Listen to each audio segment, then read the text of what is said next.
అందరికీ నమస్కారం అండి. ఈరోజు మేము ఉదయాన్నే నిద్ర కూడా లేవక ముందు దాదాపు 20 మంది పైన పోలీసులు మా ఇంటి దగ్గరకు రావడం జరిగింది. అలాగే కింద ఇంకెంతమంది ఉన్నారో అపార్ట్మెంట్ మొత్తాన్ని కూడా పోలీసులు వచ్చి చుట్టుముట్టి భయభ్రాంతులకు గురి చేసి ఈరోజు మా ఇల్లు మొత్తం స్వాధీనం చేసుకొని చెక్ చేయడం జరిగింది. లోపలికి వచ్చినప్పుడు అడిగాం మేము, ఎందుకు వచ్చారు మీరు, ఏంది ఇది అని అంటే, బాలాజీ నగర్ పోలీస్ స్టేషన్లో కేసు వచ్చిందండి, మేము ఇల్లు చెక్ చేయాలి అని అన్నారు. ఏం కేసు వచ్చింది ఏంటనే అడిగినా కూడా వాళ్ళు సరైన సమాధానం చెప్పలేదు. కేసు వచ్చింది చెక్ చేయాలి, కేసు వచ్చింది చెక్ చేయాలి అని అంటూ వచ్చి ఇంటిని ప్రతి అంగుళం కూడా గాలించారు.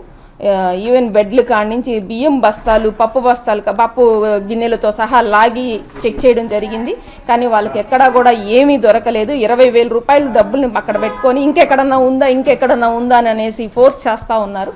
సో కానీ నేనే చెప్పాను, మీరు 10 సార్లు అయినా చెక్ చేసుకోండి, ఉన్నది ఇదే, మీరు ఎందుకు ఇబ్బంది పెడుతున్నారని అంటే, మాకు కేసు వచ్చింది అని చెప్పేసి 3 సార్లు చెక్ చేశారండి. ఇల్లుని 1కి 2 సార్లు కాదు 3 సార్లు చెక్ చేశారు.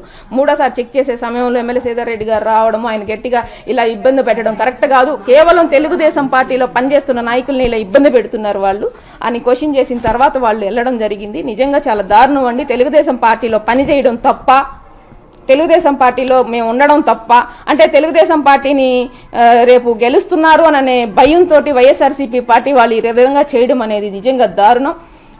మీకు ఓడిపోతారనే భయంతో ఇలా చేస్తున్నట్టున్నారు. దానికి సరైన గుణపాఠం వాళ్ళకి త్వరలోనే ఉంటుందండి. ఇలా ఈ చుట్టుపక్కల అందరూ కూడా భయభ్రాంతులకు గురయ్యారు. అంతమంది పోలీసులు ఒక్కసారిగా రావడం, ఇల్లుని చుట్టుముట్టడం, ఇలా చేయడం అనేది చూస్తున్నారు మీరు.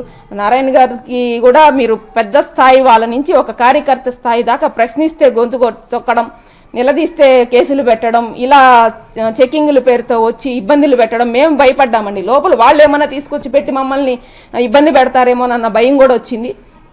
ఇలా చేయడం నిజంగా చాలా ఇబ్బందికరంగా ఉందండి, చాలా దారుణం అండి.